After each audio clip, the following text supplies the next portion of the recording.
அனைவருக்கும் வணக்கம். பிஜிடிஆர்பி தேர்வுக்காக நம்ம பார்த்துட்டு வரலாற்று பாடம் பார்த்துட்ருக்கோம். அதில் 7th யூனிட்டில் தமிழக வரலாற்றை பற்றி பார்த்துட்ருக்கோம். அதில் சங்க காலத்தை ஆட்சி செய்த சேர சோழ பாண்டிய மன்னர்களை பற்றி லாஸ்ட் கிளாஸில் பார்த்தோம். அதை தொடர்ந்து சங்க காலத்தை ஆட்சி செய்த குறுநில மன்னர்களை பற்றி நம்ம பார்த்துட்டு இருந்தோம். இந்த குறுநில மன்னர்கள் வேளிர்கள் என்று அழைக்கப்பட்டதாக சொல்லியிருந்தேன். அந்த குறுநில மன்னர்களான கடையேழு வள்ளல்களை பற்றி எந்த புலவர் கூறியுள்ளார் அப்படின்னு பார்த்தோம்னா, பெருஞ்சித்தனார் என்ற புலவர் கூறியிருக்கிறாரு. அந்த கடையேழு வள்ளல்களில் நம்ம யாரெல்லாம் பார்த்தோம் அப்படின்னு பார்த்தோம்னா, லாஸ்ட் கிளாஸில் ஆய் ஆண்டியனை பற்றி பார்த்தோம். அடுத்து வல்வில் ஓரியை பற்றி பார்த்தோம், போகனை பற்றி பார்த்தோம், அதியமானை பற்றி பார்த்தோம். அடுத்து நம்ம பார்க்க போகிற கடையேழு வள்ளல்களோட 5வது மன்னன் யார் அப்படின்னு பார்த்தோம்னா காரி. இவரோட ஆட்சி பகுதி எது அப்படின்னு பார்த்தோம்னா மாலாடு பகுதி என்று அழைக்கப்பட்டது. இவருடைய அந்த காரியின் தலைநகர் எது அப்படின்னு பார்த்தோம்னா திருக்கோவிலூர், கோவலூர் என்றும் அழைக்கப்படுகிறது. இந்த கடையேழு வள்ளல்களின் 5வதான காரியின் ஆட்சி பகுதி மாலாடு பகுதி, தலைநகர் திருக்கோவிலூர் என்று அழைக்கப்படுகிறது. இவர்களுடைய பரம்பரை எப்படி அழைக்கப்பட்டது அப்படின்னு பார்த்தோம்னா மலையமான் பரம்பரை என்று அழைக்கப்பட்டது. ஓகேங்களா?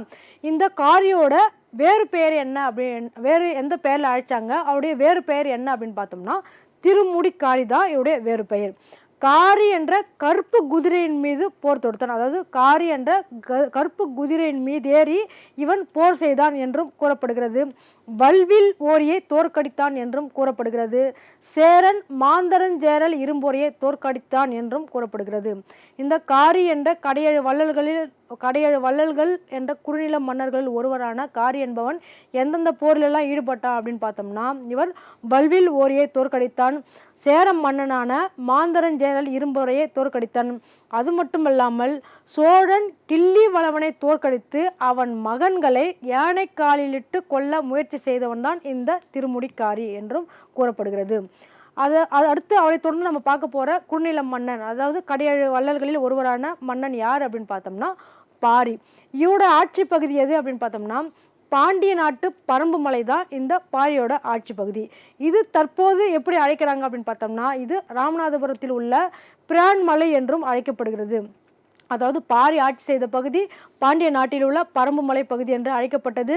இப்பொழுது தற்போது ராமநாதபுரத்தில் உள்ள பிரான் மலை தான் அந்த காலத்தில் பாரி ஆட்சி செய்த பரம்பு மலை என்று அழைக்கப்பட்டது. ஓகேங்களா? அடுத்து இந்த பாரியோட நண்பர் யார் அப்படின்னு பார்த்தோம்னா, நண்பரும் அவைக்கள புலவருமாக இருந்தவர் யார் அப்படின்னு பார்த்தோம்னா கபிலர். கபிலர் எந்த மன்னனுடைய அவைக்கள புலவராக இருந்தார்? பாரி மன்னனுடைய அவைக்கள புலவராக இருந்தார். இவருக்கு மகள்கள் 2 பேர் இருந்தாங்க. பாரியின் மகள்கள் யார் அப்படின்னு பார்த்தோம்னா அங்கவை சங்கவை என்ற 2 மகள்கள் இருந்தனர். இவரோட சிறப்பு என்ன, பாரியின் சிறப்பு என்ன அப்படின்னு பார்த்தோம்னா முல்லைக்கு தேர் கொடுத்து புகழ்பெற்ற மன்னன் தான் இந்த பாரி. முல்லைக்கு தேர் கொடுத்து புகழ் பெற்றான் என்று கூறப்படுகிறது. மூவேந்தர்கள் பரம்பு மலையை தாக்கிய போது அந்த போரில் பாரி இறந்தான் என்றும் கூறப்படுகிறது. அடுத்து நம்ம பார்க்க போற கடையேழு வள்ளல்களில் 7வது குறுநில மன்னன் யார் அப்படின்னு பார்த்தோம்னா நல்லி. இவருடைய ஆட்சி பகுதி எது அப்படின்னு பார்த்தோம்னா தொட்டிமலை என்று அழைக்கப்பட்ட கட்டிடமலை ஆகும். கட்டிடமலை என்று அழைக்கப்பட்ட தொட்டிமலை தான் இந்த நல்லி மன்னனோட ஆட்சி பகுதியாக விளங்கியது. இவர் பரணர் என்ற புலவரை ஆதரித்ததாக கூறப்படுகிறது. பரணர் இவரை எப்படி பாராட்டினார் அப்படின்னு பார்த்தோம்னா வறியவனின் நண்பன் தான் இந்த நல்லி என்று பரணர் பாராட்டினார். பரணர் வறியவனின் நண்பன் என்று பாராட்டப்பட்ட மன்னன் யார் அப்படின்னு கொஸ்டின் கேட்டாங்கன்னா நல்லி அப்படின்றத நீங்கள் நோட் பண்ணி வச்சுக்கோங்க. ஓகேங்களா? நல்லியை வறியவனின் நண்பன் என்று பாராட்டிய புலவர் யார் அப்படின்னு கொஸ்டின் கேட்பாங்க. பரணர் அப்படின்றத நீங்கள் நோட் பண்ணி வச்சுக்கோங்க.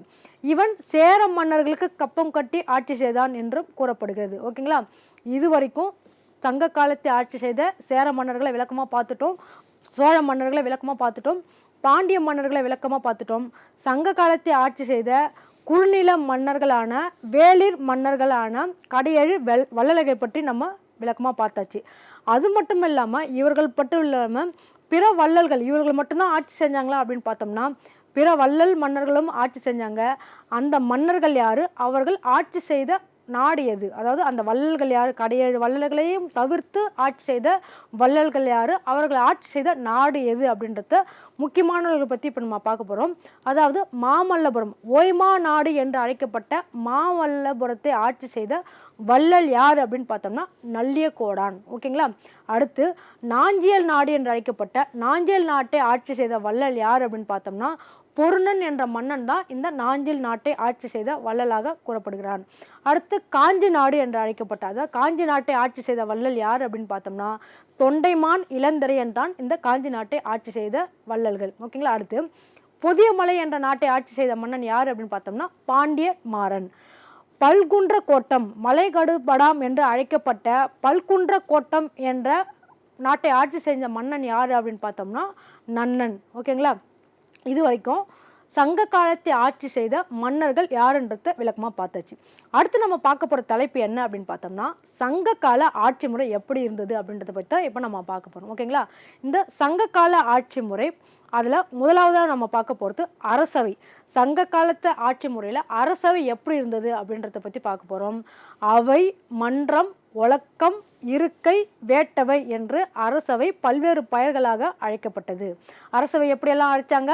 அவைன்னு அழைச்சாங்க, மன்றம் என்று அழைச்சாங்க, ஒழுக்கம் என்று அழைச்சாங்க, இருக்கை என்றும் அழைத்தாங்க, வேட்டவை என்றும் சங்ககால அரசவையை பல பெயர்களில் சொல்லி அழைத்ததாக கூறப்படுகிறது. இந்த சங்ககால அரசர்களின் பல்வேறு பெயர்கள், அரசன்னா அரசன் மட்டும்தான் அப்படின்றது இல்லை, அந்த அரசரோட பல்வேறு பெயர்கள், அரசன் எப்படியெல்லாம், இப்போ அரசன்னா அரசனை வேறு எப்படிலாம் சொல்லி அழைக்கலாம், அவரோட பேர் என்னவெல்லாம் இருந்தது அப்படின்னு பார்த்தோம்னா அரசனை கோ என்று அழைத்தார்கள், மன்னன் என்று அழைத்தார்கள், வேந்தன் என்று அழைத்தார்கள், கொற்றவன் என்று அழைத்தார்கள், இறைவன் என அதாவது பல வகையான பெயர்களால் மன்னன் அழைக்கப்பட்டான். சங்க காலத்தில் அரசன் எவ்வாறு பெயர்களால் அழைக்கப்பட்டான்? கோ, மன்னன், வேந்தன், கொற்றவன், இறைவன் என பல பெயர்களில் மன்னர்கள் அழைக்கப்பட்டனர். இந்த சங்க காலத்தில் இந்த அரசனுக்கு உதவி செய்ய 2 பேரவைகள் இருந்ததாக கூறப்படுகிறது. மன்னனுக்கு உதவி செய்ய 2 பேரவைகள் சொன்னாலே அந்த 2 பேரவைகள் என்ன அப்படின்னு பார்த்தோம்னா அந்த 2 பேரவைகளோட பேர் எண்பேராயம், ஐம்பெருங்குழு. இந்த எண்பேராயம் என்பதில் இடம்பெற்றவர்கள், அதாவது அரசருக்கு உதவி புரிய, அரசாட்சிக்கு உதவி புரிய அவைகள் ஏற்படுத்தப்பட்டன. அது எண்பேராயம், ஐம்பெருங்குழு. அந்த எண்பேராயம் என்பதில் இடம்பெற்றவர்கள் யாரெல்லாம் அப்படின்னு பார்த்தோம்னா கரணத்தேலவர் என்று குறிப்பிடப்படும் ஆட்சி பணி செய்பவர் தான் கரணத்தேலவர். கரணத்தேலவர் அப்படின்னு சொல்லுவாங்க, கரணத்தேலவர் அப்படின்னு சொல்லுவாங்க. இவரோட பணி என்ன அப்படின்னு பார்த்தோம்னா ஆட்சி பணி செய்பவர் தான் இந்த கரணத்தேலவர். அடுத்து நம்ம பார்க்க போகிற யாருன்னு பார்த்தோம்னா புரோகிதர். கர்ம விதிகளை கடைபிடிக்கும் புரோகிதரும் இந்த அவையில் ஒருவராக இருந்தார். கனக சுற்றம், கடைக்காப்பாளர், நகரமாந்தர், படைத்தலைவர், யானை வீரர், குதிரை வீரர் என்று அழைக்கப்பட்ட இருளி மறவர், இவர்களெல்லாம் இந்த எண்பேராயத்தில் இடம்பெற்ற முக்கியவர்கள். மறுபடியும் சொல்கிற, நோட் பண்ணி வச்சுங்க. இந்த எண்பேராயம் என்ற அவையில் இடம்பெற்றவர்கள் யாரெல்லாம்? கரணத்தேலவர், புரோகிதர், கனக சுற்றம், கடைக்காப்பாளர், நகரமாந்தர், படைத்தலைவர், யானை வீரர், குதிரை வீரர். இந்த 8 பேர் அடங்கிய குழு தான் எண்பேராயகம். எண்பேராயம்னா அதை எண்ணுன்னா 8 குறிக்கும் இல்லையா? இந்த 8 பேர் கொண்ட குழுவை கொண்டது தான் இந்த எண்பேராயம் என்று அழைக்கப்படுகிறது. இது சங்க கால மன்னர்களுக்கு உதவி புரிய அமைத்த அவையில் ஒன்று தான் இந்த எண்பேராயம். அப்போ அடுத்து என்ன அப்படின்னு பார்த்தோம்னா ஐம்பெருங்குழு. இந்த ஐம்பெருங்குழுவில் யாரெல்லாம் இருந்ததுன்னா 5 பேர் முக்கிய பிரிவுகளாக இருக்காங்க, முக்கிய துறைகளை கண்காணிச்சாங்க. அந்த 5 முக்கிய துறைகள் என்னென்ன அப்படின்னு பார்த்தோம்னா ஐம்பெருங்குழுவில் இருந்தவர்கள் யாரெல்லாம் அப்படின்னு பார்த்தோம்னா அமைச்சர், புரோகிதர், தானை தலைவர், தூதுவர், சாரணர் என்று அழைக்கப்பட்ட ஒற்றர்கள் ஆகியோர் இந்த ஐம்பெருங்குழுவில் துறை தலைவர்களாகவும் ஐம்பெருங்குழுவில் இருந்தவர்களாகவும் கூறப்படுகிறது. இந்த எண்பேராயம் ஐம்பெருங்குழுவில் எண்பேராயில் இருந்த 8 பேர் இருந்தாங்க, ஐம்பெருங்குழுவில் இந்த 5 பேர் இருந்தாங்க. அதாவது எண்பேராயத்தில் கரணத்தேலவர், புரோகிதர், கனக சுற்றம், கடைக்காப்பலர், நகரமாந்தர், படைத்தலைவர், யானை வீரர், குதிரை வீரர் இருந்தாங்க. ஐம்பெருங்குழுவில் அமைச்சர், புரோகிதர், தானைத்தலைவர், தூதுவர், சாரணர் இவர்களாம் இருந்தாங்க அப்படின்னு அறிய உதவும் நூல் என்ன அப்படின்னு பார்த்தோம்னா இந்த விஷயத்தெல்லாம் எது நமக்கு தருது அப்படின்னு பார்த்தோம்னா சிலம்பு என்றழைக்கப்பட்ட சிலப்பதிகாரமும் கிபி 7ஆம் நூற்றாண்டை சேர்ந்த திவாகர நிகண்டும் இந்த விளக்கங்களை நமக்கு குறிப்பிடுது. அதாவது எண்பேராயம் என்ற அவையும் ஐம்பெருங்குழுவும் அரசருக்கு துணை புரிய உதவி புரிய இருந்தது அப்படின்ற விஷயங்களை நம்மளுக்கு எந்த நூல் தருது அப்படின்னு பார்த்தோம்னா சிலப்பதிகாரமும் கிபி 7ஆம் நூற்றாண்டை சேர்ந்த திவாகர நிகண்டும் நமக்கு கூறுகின்றது. ஓகேங்களா. அடுத்து சங்க காலத்தில் அமைச்சர்களுக்கு அடுத்த நிலையில் இருந்தவர்கள் யார் அப்படின்னு பார்த்தோம்னா தூதுவர்கள் தான் அமைச்சர்களுக்கு அடுத்த நிலையில் இருந்ததாக கூறப்படுகிறது. அது மட்டும் இல்லாமல் அரசின் இன்றியமையாத பொருட்கள்னு ஒரு சில பொருட்கள் இருந்தது. அரசுக்கும் ஒரு முக்கிய பொருட்கள் வந்து ரொம்ப முக்கியமான பொருள். இந்த பொருள் வந்து ரொம்ப இன்றியமையாத பொருள்களாக மதிக்கப்பட்டன. அப்படி மதிக்கப்பட்ட பொருள் என்ன அப்படின்னு பார்த்தோம்னா, படை, கொடி, அரியணை, வாள், வெண் சாமரம், கவரி, முரசு. ஓகேங்களா? இந்த பொருளெல்லாம் தான் அரசின் இன்றியமையாத பொருள்களாக மதிக்கப்பட்டன. அது மட்டும் இல்லாமல் போரின் போது வயதானவர், குழந்தைகள், ஊனமுற்றோர், இயலாதோர், பெண்கள், பசுக்கள், பார்ப்பனர்கள் ஆகியோர்களை போரின் போது தாக்கக்கூடாது என்று கூறப்பட்டது. ஓகேங்களா? ஒரு போர் நடக்குது, அந்த போரில் யாரெல்லாம் தாக்கக்கூடாது அப்படின்னு பார்த்தோம்னா, வயதானவர்களை தாக்கக்கூடாது, குழந்தைகள், ஊனமுற்றோர், நோயால் இயலாதோர், அது மட்டும் இல்லாமல் பெண்கள், பசுக்கள், பார்ப்பனர் ஆகியோர்களை போரின் போது தாக்கக்கூடாது என்ற அவர்கள் ஒரு சில விதிமுறைகளை கொண்டு போர் செய்தார்கள் என்று கூறப்படுகிறது. தொல்காப்பியம் அதாவது இந்த போர் நிலையை பற்றி தொல்காப்பியம் 5 நிலைகளை கூறுகிறது. தொல்காப்பியம் கூறும் 5 நிலைகள் என்ன அப்படின்னு பார்த்தோம்னா, வெட்சி, வஞ்சி, உழிஞை, தும்பை, வாகை. இந்த ஒரு போரை பற்றி சொல்கிறோம். அந்த போரில் இந்த 5 நிலைகளை நீங்கள் கடைபிடிக்கணும் அப்படின்னு சொல்லிட்டு தொல்காப்பியம் என்ற நூல் குறிப்பிடுது. வெட்சி, வஞ்சி, உழிஞை, தும்பை, வாகை என்ற நிலைகளை குறிப்பிடுகிறது இந்த தொல்காப்பியம். இந்த 5 நிலைகள் என்ன அப்படின்றத விளக்கமாக பார்க்கலாம். என்ன அப்படின்னு பார்த்தோம்னா, ஒரு மன்னன் இன்னொரு மன்னனோட போரிட போகிறான் அப்படின்னா எடுத்த உடனே போரிட முடியாது. ஏன்னா அதுக்குன்னு ஒரு சில விதிமுறைகள் இருக்குது. எடுத்ததுமே அவங்க நாட்டுக்குள்ளே நுழைஞ்சு போரிட முடியாது. அதற்கு முதல் விஷயமா என்ன பண்ணுவாங்க அந்த காலத்தில், சங்க காலத்தில் அப்படின்னு பார்த்தோம்னா, சங்க காலத்தில் ஆணிரையை கவர்தல் என்ற ஒரு நிலை இருந்தது. ஆணிரை அப்படின்னா கால்நடைகள். இந்த ஆணிரையை கவர்தல் என்பது பகைவர் நாட்டு அடுத்த நாட்டுக்கு இவனுக்கும் பகை ஏற்படுது அப்படின்னா, அந்த பகையின் மூலயமா அவன் அந்த நாட்டை அவன் கைப்பற்ற நினைச்சானா எடுத்து உடனே போய் போரிடாமல் இவன் ஃபஸ்ட்டு என்ன பண்ணுவாங்க அப்படின்னு பார்த்தோம்னா, அந்த பகை நாட்டின் மீது என்ன பண்ணுவாங்க, இவங்க போயிட்டு அந்த நாட்டில் உள்ள கால்நடைகளை கவர்வது என்பதாகும். இதைத்தான் ஆணிரையை கவர்தல் என்று குறிப்பிடுவாங்க.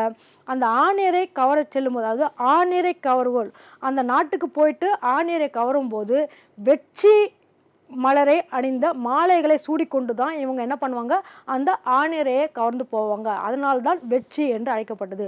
தொல்காப்பியம் கூறும் போர்களை பற்றிய 5 நிலையில் முதலாவதாக நாம் பார்க்கறது வெற்றி. இந்த வெற்றின்னா என்ன அப்படின்னு பார்த்தோம்னா, பகை நாட்டின் மீது போர் தொடுக்க செல்லும் பொழுது, அதாவது ஆணிரை எடுத்ததுமே போரிட முடியாது. அதன் முதல் விஷயமாக அந்த நாட்டில் உள்ள கால்நடைகளை ஆணிரைகளை கவர்தல் போகும்போது அவங்க என்ன பண்ணுவாங்க, வெற்றி மலர் மாலைகளை அணிந்து கொண்டு இவர்கள் ஆணிரையை கவர செல்வாங்க. அப்படி போயிட்டு வந்ததுக்கு பேர் தான் வெற்றி என்று அழைக்கப்படுகிறது. அடுத்து இவங்க வந்து ஆணிரையை கவர்ந்துன்னு போயிட்டாங்க. இந்த விஷயம் கேள்விப்பட்ட அந்த பகை நாடு என்ன பண்ணோம், நீங்கள் போருக்கு ஆயத்தம் ஆகிறீங்களா, எங்களை போருக்கு கூப்பிட்றீங்களா, நீங்கள் எங்களுடைய கால்நடைகளை நீங்கள் கவர்ந்துன்னு போயிட்டீங்களே, இப்போ நாங்கள் வரோம் அதை மேய்க்கிறதுக்கு, உங்கள் மீது போர் எடுத்துன்னு வரோம் அப்படின்னு சொல்லிட்டு நாட்டை கவர நினைக்கும் பகை மன்னன், எதிரி மன்னன் என்ன பண்ணுவான், வஞ்சி மலரை அணிந்து கொண்டு இவன் போருக்காக செல்வான். ஓகேங்களா? ஆணிரை கவர வெற்றி மாலை அணிவான். அந்த ஆணிரை திரும்ப அழைக்கும் பொருட்டு அந்த நாட்டின் மீது போர் எடுத்தும் எதிரி நாட்டான் என்ன பண்ணுவான், வஞ்சி மலரை மாலையாக அணிந்து அந்த நாட்டின் மீது போர் எடுத்து செல்வான். ஓகேங்களா? அதுதான் வெற்றி, வஞ்சி. அடுத்து நம்ம பார்க்க போகிற 3வது நிலை என்னன்னா உழிஞை.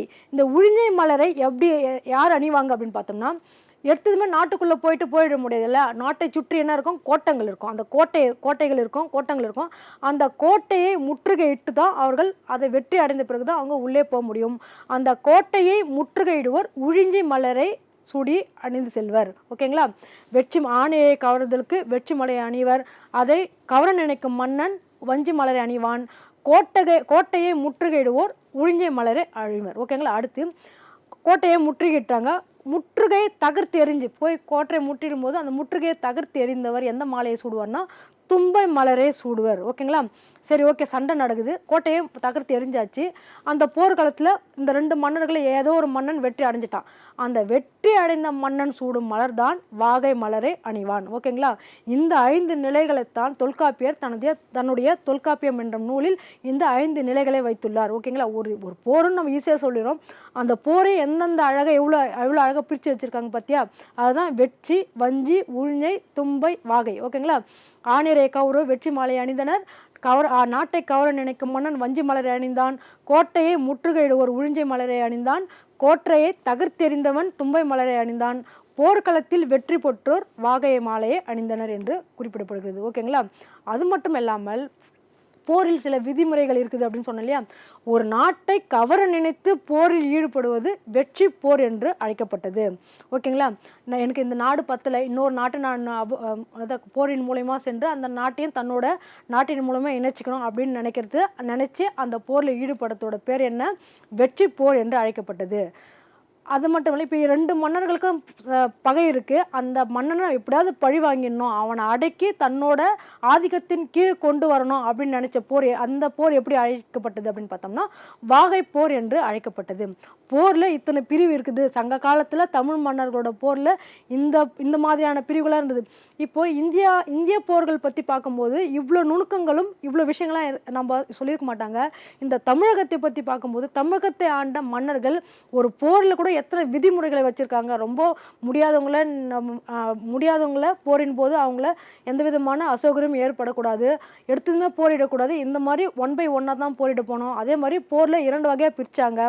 ஒரு நாட்டை கவர நினைத்து போர் ஈடுபடுவது வெற்றி போர் என்றும், பழிவாங்கும் நோக்கில் அல்லது அடக்கியாளும் நோக்கில் போரிடுவது வாகை போர் என்றும் பிரித்து வைத்திருந்தனர் நம்ம தமிழ்நாட்டவர். ஓகேங்களா. அடுத்து சங்ககால மக்களோட ஆட்சியில் கிராம அவை ஒன்று இருந்தது. அந்த கிராம அவை எப்படி அழைக்கப்பட்டது அப்படின்னு பார்த்தோம்னா பொதியில் அம்பலம் என்று அழைக்கப்பட்டது. ஓகேங்களா. சங்ககால ஆட்சியை பற்றி பார்த்துட்டு இருக்கோம். அதில் கிராம அவை எப்படி அழைக்கப்பட்டது? பொதியில் அம்பலம் என்று அழைக்கப்பட்டது. சங்ககால மக்களின் கிராம அவை எவ்வாறு அழைக்கப்பட்டது அப்படின்னு கொஸ்டின் கேட்டாங்கன்னா நீங்கள் எதை நோட் பண்ணணும்? பொதியில் அம்பலம் என்று அழைக்கப்பட்டது. ஓகேங்களா. அடுத்து பெருங்கனி என்பவர் ஆண்டு நிகழ்வுகளை தொகுத்து அரசபையில் அரசன் முன் வைப்பார். ஓகேங்களா. சங்க காலத்தில் ஆண்டு நிகழ்வுகளை தொகுத்து அரச சபையில் அரசன் முன் வைப்பவர் யார்? பெருங்கனி என்று அழைக்கப்பட்டார். ஓகேங்களா. அடுத்து சங்ககால ஆட்சி அமைப்பில் சங்க காலத்தில் அளவும் எடையும் எந்த மாதிரி இருந்தது அப்படின்றத பற்றி இப்போ நம்ம பார்க்க போகிறோம். ஓகேங்களா. வேலி மா செய் என்ற நில அளவைகள் இருந்ததாக கூறப்படுகிறது. ஓகேங்களா. நம்ம சங்க காலத்தில் அளவு எப்படி இருந்தது, எடை எப்படி அழைச்சாங்கன்றதை பற்றி பார்க்குறோம். சங்ககால நில அளவைகள் எப்படி அழைச்சாங்க? வேலி மா செய் போன்ற பெயர்களில் அழைச்சாங்க. கயற்சிக்காய், அதாவது கழங்கு காய்ன்னு சொல்லுவோம், அந்த கயற்சிக்காய் எடை அளவாக கொல்லப்பட்டது. அந்த எடை அளவாக எதை யூஸ் பண்ணாங்க? அந்த கயற்சிக்காய் என்று அழைக்கப்பட்ட கழங்கு காய் தான் எடை அளவாக அவங்க பயன்படுத்தினாங்க. அது மட்டும் இல்லாமல் எண்ணு பெயர்கள் எல்லாம் சங்ககால ஆட்சி முறையில் இருந்ததாக கூறப்படுகிறது. இந்த எண்ணு பெயர்கள் எப்படியெல்லாம் இருந்தது அப்படின்னு பார்த்தோம்னா 900, 1000, 100,000, வெள்ளம், ஆம்பல், தாமரை போன்ற பெயர்கள் எண்ணு பெயர்கள் இருந்ததாக கூறப்படுகிறது. எண்ணு பெயர்கள் எப்படியெல்லாம் அழைச்சாங்க? 900, 1000, 100,000, வெள்ளம், ஆம்பல், தாமரை ஆகியவை எண்ணு பெயர்கள். அடுத்து பின்னங்கள் எப்படி அழைச்சாங்க அப்படின்னு பார்த்தோம்னா பின்னங்கள் காணி, முந்திரி என்று பின்னங்கள் அழைத்ததாக கூறப்படுகிறது. அடுத்து அம்பனம். அந்த அம்பனம் என்பது எதை குறிப்பிடுது அப்படின்னு பார்த்தோம்னா சங்ககால மக்களின் முகத்தல் அளவை தான் இந்த அம்பனம் என்று அழைக்கப்படுகிறது. ஓகேங்களா. அடுத்து முகத்தல் அளவை. இந்த முகத்தல் அளவை என்ன அப்படின்னு பார்த்தோம்னா தூணி, பதக்கு போன்றவை முகத்தல் அளவையாக பார்க்கப்பட்டது. இது வரைக்கும் நம்ம முகத்தல் அளவை பார்த்தோம். அடுத்து நிறுத்தல் அளவை. இந்த நிறுத்தல் அளவை எப்படி அழைச்சாங்க அப்படின்னு பார்த்தோம்னா துலாம், களஞ்சி, அதாவது துலாம், களஞ்சு தான் நிறுத்தல் அளவை. ஒரு முறை நோட் பண்ணுறேன். அம்பனம் என்பது முகத்தல் அளவை, தூணி, பதக்கு என்பது முகத்தல் அளவை, துலாம், களஞ்சி என்பது நிறுத்தல் அளவை. இதெல்லாம் சங்ககால மக்களின் ஆட்சி முறையில் முக்கியமான அளவும் எடையும் என்று கூறப்படுகிறது. இது வரைக்கும் சங்ககால மக்களின் ஆட்சி முறை எப்படி இருந்தது விளக்கமாக பார்த்தோம். இதுலேருந்து எப்படி கொஸ்டின் கேட்பாங்கன்றதையும் விளக்கமாக பார்த்தோம். அடுத்து நம்ம பார்க்க போகிற தலைப்பு என்ன அப்படின்னு பார்த்தோம்னா சங்ககால மக்களின் சமுதாயம். சங்க காலத்தில் மக்களோட சமுதாயம், அதாவது சங்க காலத்தில் சமுதாயம் எப்படி இருந்தது அப்படின்னு பார்த்தோம்னா சங்க காலத்தில் நன்மதிப்பை பெற்றவர்கள் யார் அப்படின்னு பார்த்தோன்னா புலவர்கள் தான் ரொம்ப முதன்மையானவா இருந்தாங்க. சமண தீர்த்தங்கள் எவ்வாறு அழைக்கப்பட்டது அப்படின்னு பார்த்தோம்னா அருகர் என்று அழைக்கப்பட்டது. களவு, அதாவது சங்ககால மக்களோட வாழ்க்கை முறை 2 பிரிவாக பிரிக்கப்பட்டிருந்தது. களவு, கற்பு என்று 2 பிரிவாக பிரிக்கப்பட்டிருந்தது. அவர்களோட திருமணம் 2 பிரிவாக பிரிக்கப்பட்டிருந்தது. எப்படி? களவு, கற்பு. அப்போ களவுன்னா என்ன, கற்புனா என்ன அப்படின்னு பார்த்தோம்னா பெற்றோர் அறியாமல் திருமணம் செய்தல் களவு திருமணம் என்றும், அதாவது களவு என்றும், நிச்சயிக்கப்பட்ட திருமணம் கற்பு என்றும் அழைக்கப்பட்டது. எவ்வளோ நல்லா இருக்கு இல்லைங்க. பெற்றோர் அறியாமல் திருமணம் செய்து கொள்வது களவு என்றும், நிச்சயிக்கப்பட்ட திருமணம் கற்பு என்றும் அழைக்கப்பட்டது. அது மட்டும் இல்லாமல் திருமணத்திற்கு முந்தைய காதல் எவ்வாறு அழைக்கப்பட்டதுன்னா குறிஞ்சி என்று அழைக்கப்பட்டது. நீண்ட பிரிவு எவ்வாறு அழைக்கப்பட்டது அப்படின்னு பார்த்தோம்னா பாலை என்று அழைக்கப்பட்டது. நடனம் ஆடுபவர் எப்படியெல்லாம் சொல்லி அழைச்சாங்க அப்படின்னு பார்த்தோம்னா பாணர், பாடகர், விரலியர் நடனம் ஆடுபவராக பார்க்கப்பட்டாங்க. துடியன், பாணன், பறையன், கடம்பன் இவங்கெல்லாம் வந்து ஒரு ஜாதியாக இருந்தாங்க. ஜாதிகள் இத்தனை பிரிவாக இருந்தது. துடியன், பாணன், பறையன், கடம்பன் ஆகிய ஜாதிகளாக பார்க்கப்பட்டது. அதுக்கு அடுத்து சங்ககால சமுதாயம் எத்தனை பிரிவாக எப்படி பிரிக்கப்பட்டிருந்தது அப்படின்னு பார்த்தோம்னா ஐவகை நிலங்களின் அடிப்படையிலேயே சங்ககால சமுதாயம் அமைந்திருந்ததாக கூறப்படுகிறது. ஓகேங்களா? சங்ககால சமுதாயம் எப்படி பிரிக்கப்பட்டிருந்தது? ஐவகை நிலங்கள், அந்த ஐவகை நிலங்களாக பிரிக்கப்பட்டிருந்தது. அந்தந்த நிலங்களின் அடிப்படையிலேயே சங்ககால சமுதாயம் அமைந்திருந்ததாக கூறப்படுகிறது. அதில் முதன்மையானது நம்ம பார்க்க போகிறது என்ன அப்படின்னு பார்த்தோம்னா குறிஞ்சி. இந்த குறிஞ்சி எதை சார்ந்து இருந்தது அப்படின்னு பார்த்தோம்னா மலையும் மலை சார்ந்த இடமும் குறிஞ்சி. இந்த மக்கள் எவ்வாறு அழைச்சாங்க, எந்த பெயர்களெல்லாம் சொல்லி அழைச்சாங்க அப்படின்னு பார்த்தோம்னா குறிஞ்சி நிலத்தோட மக்கள் வேட்டுவர், கானவர், குறவர், கொடிச்சி என்று அழைச்சாங்க. இந்த மக்களோட தலைவன், குறிஞ்சி மக்களோட தலைவனோட பெயர்கள் எப்படி சொல்லி அழைச்சாங்க அப்படின்னு பார்த்தோம்னா பொறுப்பன், சிலம்பன், வேற்பன் என்று அழைச்சாங்க. இந்த குறிஞ்சி மக்களோட தொழில் என்ன அப்படின்னு பார்த்தோம்னா வேட்டையாடுதல், பழங்கள் சேகரித்தல், தேன் எடுத்தல் தான் இந்த குறிஞ்சி மக்களோட தொழிலாக இருந்தது. ஓகேங்களா? அடுத்து இவர்கள் வாழ்ந்த இடம் எப்படி அழைச்சாங்க அப்படின்னு பார்த்தோம்னா இவர்களுடைய வாழ்ந்த இடம், அதாவது குறிஞ்சியை சார்ந்த மக்கள் வாழ்ந்த இடம் சிறுகுடி என்று அழைக்கப்பட்டது, குறிச்சி என்று அழைக்கப்பட்டது. ஓகேங்களா? அடுத்து இந்த குறிஞ்சி மக்களோட கடவுள் எப்படி சொல்லி அழைச்சாங்க? இந்த குறிஞ்சி மக்களோட கடவுள் யார் அப்படின்னு பார்த்தோம்னா சேயோன் என்று அழைக்கப்பட்ட முருகன் தான் குறிஞ்சி மக்களோட கடவுள். இந்த குறிஞ்சி நில பகுதியில் தான் வேளாண்மை முதலில் குறிஞ்சி என்ற நிலத்தில்தான் தோன்றியதாக கூறப்படுகிறது. ஓகே, அடுத்து நம்ம பார்க்க போகிறது முல்லை. முல்லை சார்ந்த இடம் எப்படி அழைச்சாங்க? அதாவது சங்ககால சமுதாயம் ஐவகை நிலத்தின் அடிப்படையில் பிரிக்கப்பட்டிருந்தது. அதில் நம்ம முதன்மையாக பார்த்தது குறிஞ்சி. அடுத்து நம்ம பார்க்க போகிறது முல்லை. இந்த முல்லை எதை சார்ந்த இடம் அப்படின்னு பார்த்தோம்னா காடு சார்ந்த இடம் தான் முல்லை. இந்த முல்லை மக்கள் வந்து எப்படி எந்த பெயர்கள் சொல்லி அழைச்சாங்க அப்படின்னு பார்த்தோம்னா ஆயர், இடையர், ஆய்ச்சலர், கோவலர், இடைச்சர் என்ற பல்வேறு பெயர்களால் இந்த முல்லை நில மக்களை அழைச்சாங்க. இவங்களோட தொழில் என்னவா இருந்தது அப்படின்னு பார்த்தோம்னா கால்நடைகளை மேய்த்தல், ஏறு தழுவுதல் இந்த முல்லை சார்ந்த மக்களோட முக்கிய தொழிலாக இருந்தது. இவர்களுடைய வாழ்ந்த இடம், அதாவது இவர்கள் புழங்கினாங்க பற்றி அந்த இடம் என்ன பேர் சொல்லி அழைச்சாங்க அப்படின்னு பார்த்தோம்னா முல்லை மக்கள் வாழ்ந்த இடம் பாடி என்று அழைத்தார்கள், சேரி என்று அழைத்தார்கள், பள்ளி என்று அழைத்தார்கள். இந்த முல்லை நில மக்களோட கடவுள் எவ்வாறு அழைக்கப்பட்டார் அப்படின்னு பார்த்தோம்னா மாயோன் என்று அழைக்கப்பட்ட திருமால் தான் முல்லை நில மக்களோட முக்கிய கடவுளாக பார்க்கப்படுறாங்க. அடுத்து நம்ம பார்க்க போகிற நிலவகை எது அப்படின்னு பார்த்தோம்னா மருதம். மருதம் எந்த நிலத்தின் அடிப்படையில் அமைந்திருந்தது அப்படின்னு பார்த்தோம்னா காடு சார்ந்த இடமாக பார்க்கப்பட்டது. காடு மற்றும் கடல் பகுதிக்கு இடையில் இருந்த செழிப்பான பகுதி தான் இந்த மருதம் என்று அழைக்கப்பட்டது.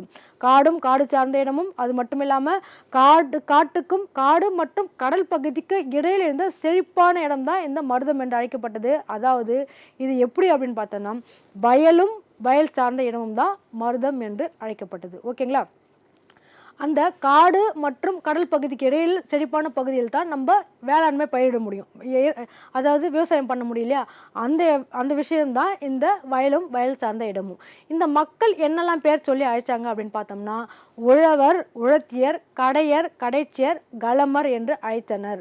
இந்த நிலத்து தலைவன் எவ்வாறு அழைச்சாங்க, மருத நிலத்தோட தலைவன் எவ்வாறு அழைச்சாங்க அப்படின்னு பார்த்தோம்னா மகிழ்ந்தன், ஊரன் என்று அழைக்கப்பட்டான். தலைவி எவ்வாறு அழைக்கப்பட்டார்னா மனைவி என்று அழைக்கப்பட்டாள். மருத நிலத்தோட தலைவன் எவ்வாறு அழைக்கப்பட்டான்? மகிழ்ந்தன், ஊரன் என்று அழைக்கப்பட்டான். மருத நிலத்தோட தலைவி எவ்வாறு அழைக்கப்பட்டால்? மனைவி என்று அழைக்கப்பட்டாள். இந்த மருத நிலத்தோட தொழில் என்ன அப்படின்னு பார்த்தோம்னா வேளாண்மை, விவசாயம் பண்ணுறது தான் மருத நிலத்தோட முக்கிய தொழிலாக பார்க்கப்பட்டது. இந்த வாழ்ந்த இடம் எவ்வாறு சொல்லி அழைச்சாங்க? அவர்கள் புழங்கிய இடம், அவர்கள் வாழ்ந்த ஊர் எவ்வாறு அழைக்கப்பட்டதுன்னா வாழ்ந்த இடம் ஊர் என்று அழைக்கப்பட்டது, பேரூர் என்று அழைக்கப்பட்டது, மூதூர் என்று அழைக்கப்பட்டது. ஓகேங்களா? இவருடைய அந்த மருத நில மக்களோட கடவுள் யார் அப்படின்னு பார்த்தோம்னா வேந்தன் என்று அழைக்கப்பட்ட இந்திரன். ஓகேங்களா? அடுத்து நம்ம பார்க்க போகிறது நெய்தல் நில மக்களோட பகுதி என்ன அப்படின்னு பார்த்தோம்னா கடல் சார்ந்த பகுதியும் நெய்தல் ஆகும்.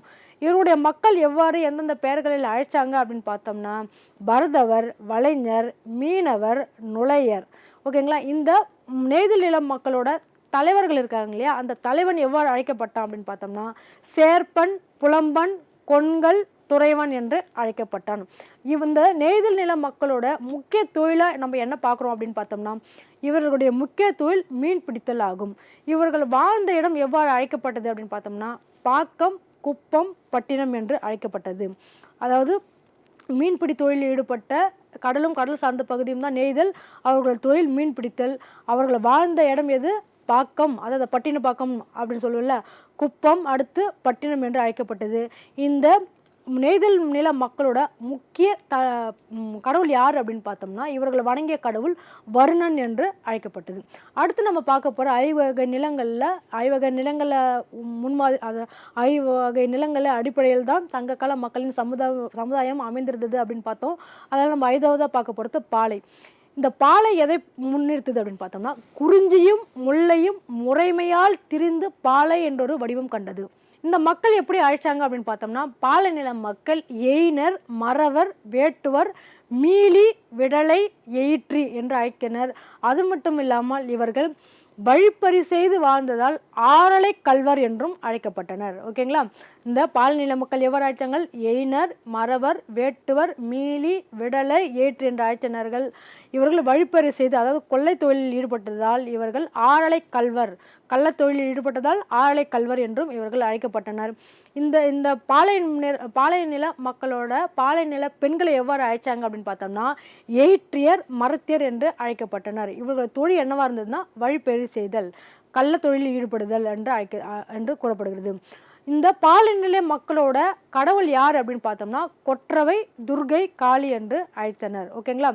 இது வரைக்கும் என்ன பார்த்தோம் அப்படின்னா, சங்ககால மக்களின் ஆட்சி முறையை பற்றி பார்த்தோம். சங்ககால மக்களின் சமூகம் எப்படி இருந்தது, 5 வகை, அவங்களுடைய நில வகை 5 வகை பிரித்து அதன்படி அவர்கள் வாழ்ந்தனர் என்று கூறப்பட்டது. இது வரைக்கும் ஆட்சி முறையும் சமுதாயம் பார்த்தாச்சு. அடுத்து நம்ம பார்க்க போகிறது சங்ககால கற்றறிந்த பெண்களை பற்றி பார்க்க போகிறோம். சங்க காலத்தில் பெண்கள் எப்படி இருந்தாங்க, அவர்கள் கல்வியில் எந்த அளவுக்கு புலமை பெற்றிருந்தனர் அப்படின்றத பற்றி பார்த்தோம்.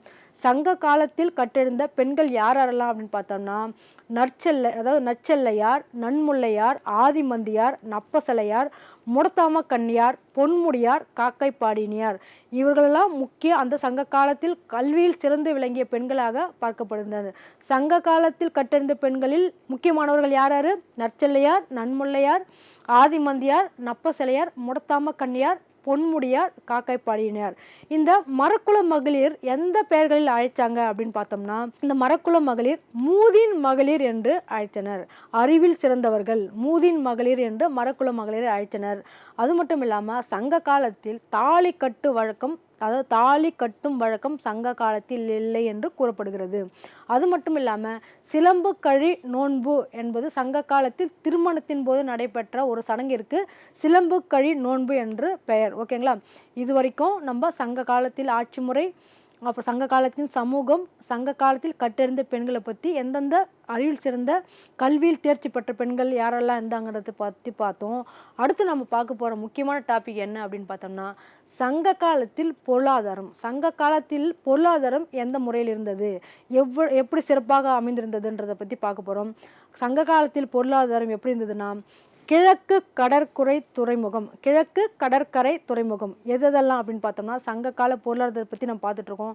சங்க காலத்தில் கடற்கரை துறைமுகம், அதாவது கிழக்கு கடற்கரை துறைமுகம் எதெல்லாம் அப்படின்னு பார்த்தோம்னா, பூம்புகார், வசவ சமுத்திரம், கொர்க்கை, இதெல்லாம் தான் கிழக்கு கடற்கரை துறைமுகமாக இருந்தது. அடுத்து யாது அப்படின்னா மேற்கு கடற்கரை துறைமுகம்.